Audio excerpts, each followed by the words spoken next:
बोल श्री कृष्ण भगवान की जय। अपने संसार में प्राणी आवे अच्छा कर्म करे जना संसार में आवे, संसार में अच्छा कर्म करे तो भी दुनिया झूरे। जल में जना बचो तो जलम तो रोवे वहाँ करे, दुनिया ओछो मनावे। क्यों मनावे? कोई के दाद पोतो हुए, कोई के दोतो हुए, कोई के भाई हुए, कोई के भतीजो हुए, खुशी मनावे।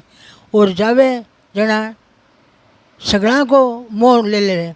आया था जब जगन से आप रे खुद रोई, ऐसी करनी कर चलो आप हंसे जग रोई। ऐसी करनी कर जावे तो दुनिया तो बिना झूले आप हंसता हंसता जावे।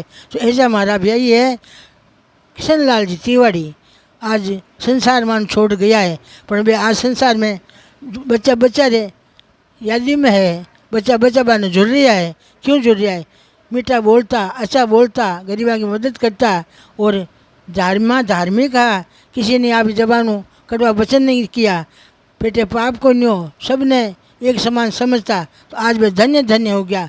भगवान बानी आत्मा ने शांति मिली जो, फिर जन्म मत लीजो, भगवान ने चरण सन मिली जो, वो गौ लोग में वास हुई जो। वो श्रीमान की जय।